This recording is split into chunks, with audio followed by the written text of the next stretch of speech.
নমস্কাৰ, আসসালামু আলাইকুম।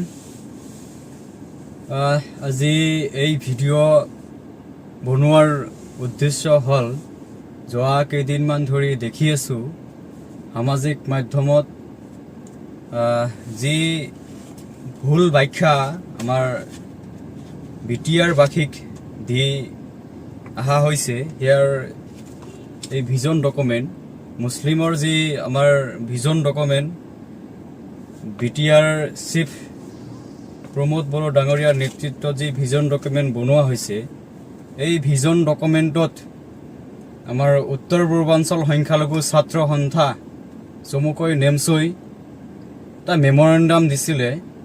এই মেমৰেণ্ডামৰ ওপৰত কেইজনমান পালি নেতা আৰু কেইজনমান নেমচৰ পৰা মানে উলিয়াই দিয়া কেইজনমান নেতাই, জ্ঞান নথকা নেতাই এনেধৰণৰ সামাজিক মাধ্যমত আহি এনে এটা বকি আছে। তেওঁলোকৰ কাৰণে আজিৰ এই ভিডিঅ'টো বনোৱাৰ উদ্দেশ্য।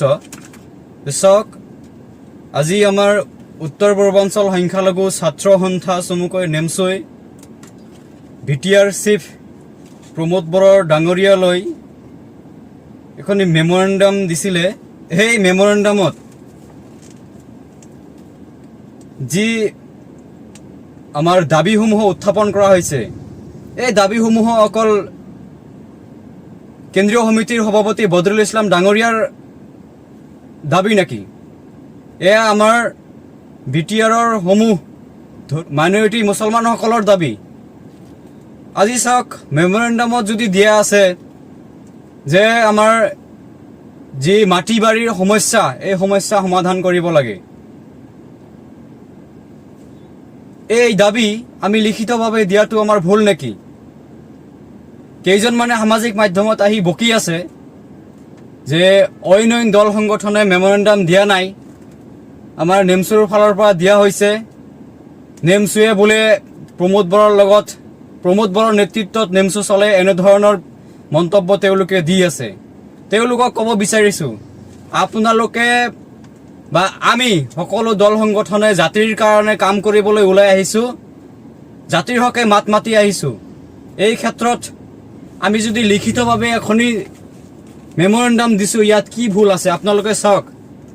মই সকলো দাবীসমূহ PDF সহকাৰে আপোনালোকক ভিডিঅ'ৰ মাধ্যমত দি দিম।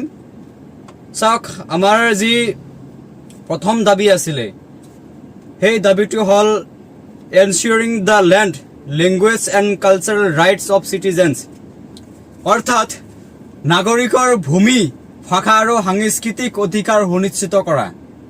দ্বিতীয়টো দাবী আমাৰ হৈছে BTR চুক্তিৰ অধীনত ভূমিৰ অধিকাৰ সুৰক্ষিত কৰা। তৃতীয়টো দাবী আমাৰ হৈছে ষষ্ঠ অনুসূচী সংশোধনী বিধেয়ক 2003 আৰু BTR-ৰ ভূমি অধিকাৰ সুৰক্ষা কৰা। চতুৰ্থ দাবী হৈছে আমাৰ BTR-ত সংখ্যালঘু উন্নয়ন বোৰ্ড গঠন কৰা। পঞ্চম দাবী হৈছে অসমীয়া মাধ্যমৰ বিদ্যালয়সমূহৰ প্ৰাদেশিকৰণ কৰা। আৰু বহু দাবী আমি কৰিছোঁ। আজি চাওক, আমাৰ বডোফাষ্ট ছুপাৰ 50ৰ যি স্কিম, এই স্কিমত আমাৰ সংখ্যালঘু ছাত্ৰসকলে যাতে তাত পঢ়িব পাৰে, তাৰ কাৰণেও আমি দাবী উত্থাপন কৰিছোঁ। আমি এটাৰ পিছত এটা দাবী আমি উত্থাপন কৰি আহিছিলোঁ, যি দাবীৰ কাৰণে আমি দল সংগঠন সকলোৱে যুঁজ দি আহিছোঁ। এই দাবীসমূহ আমাৰ লিখিত আকাৰে আমি BTR-ৰ চিফ প্ৰমোদ বড়ো ডাঙৰীয়ালৈ দিছিলোঁ। আৰু এই দাবী দিয়াৰ পিছত কিছুমান আমাৰ নেমচুৰ কৰ্মী আছিলে, তেওঁলোকৰ দলৰ যি নীতি নিয়ম, এই নীতি নিয়মৰ বাহিৰত কাম কৰাৰ ক্ষেত্ৰত কেন্দ্ৰীয় সমিতিৰ সভাপতি বদৰুল ইছলাম ডাঙৰীয়াই তেওঁলোকৰ এই কাৰ্যকলাপ দেখি আমাৰ নেমচুৰ পৰা তেওঁলোকক বৰখাস্ত কৰি দিয়া হৈছিলে, তেওঁলোকক নিলম্বন কৰা হৈছিলে। আৰু নিলম্বিত হোৱাৰ পিছত তেওঁলোকে আহি এনে এটা বক্তব্য দি সামাজিক মাধ্যমত ৰাইজৰ আগত